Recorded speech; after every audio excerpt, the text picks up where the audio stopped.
მე ვარ მამუკა ბილანიშვილი, საქართველოს წამყვანი მკლავჭიდის კლუბის გარეჯელების დამაარსებელი და მთავარი მწვრთნელი. დაარსებიდან დღემდე 15 ევროპის და მსოფლიოს ჩემპიონი აღზარდა დარბაზში. მათ შორის ისეთი ელიტური სპორტსმენები, როგორიცაა ბაჩო საგინაშვილი, ნუგზარი ჭიკაძე, რომლებიც დღეისთვის ყველაზე პრესტიჟულ ტურნირებში East-West-ზე და King of the Tape-ზე იღებენ მონაწილეობას. მზად ვარ გაგიზიაროთ ჩემი მრავალწლიანი ცოდნა და გამოცდილება ონლაინ კურსების მეშვეობით. ეს კურსი არის როგორც დამწყებებისთვის, ასევე პროფესიონალებისთვის. მე მოგაწვდით სწორ ცოდნას და გამოცდილებას, რაც დაგეხმარებათ გახდეთ ჩემპიონები. შემოუერთდი გარეჯელების ონლაინ კურს დღესვე. ერთად შევქმნათ შენი მკლავჭიდის მომავალი. საიტის ლინკს იხილავთ ვიდეოს აღწერაში.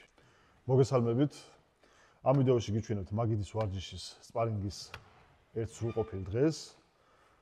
ჩემთან ერთად არის ოთარი საგინაშვილი, მსოფლიოს და ევროპის არაერთგზის ჩემპიონი, ჩვენი სპორტსმენის ბაჩო საგინაშვილის ძმა, რომელიც ასევე ძალიან წარმატებული სპორტსმენია და დღეისთვის გახლავთ ძალიან მაგარ ფორმაში, ის უკვე 23 წლამდელებიდან გადავიდა, არის უფროსი ასაკის სპორტსმენი და უფროსი ასაკისთვის ვფიქრობთ, რომ წლევანდელი წლიდან დაიწყება ოთოს აღმავლობის ხანა. ძალიან მაგარ ფორმაშია ოთო და დარწმუნებულია, რომ ბევრისთვის ძალიან დიდი სურპრიზებს შემოგთავაზებს ჩვენი ოთარი საგინაშვილი.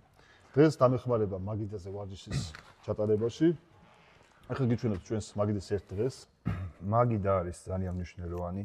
მე რამოდენიმე წელი მქონდა ამოღებული ეს მაგიდა და რა ვიცი, ეს დამაკტანა კლავჭით მოძრაობას ვერ ვაკეთებდი, ვერაფერს ვერ ვაკეთებდი.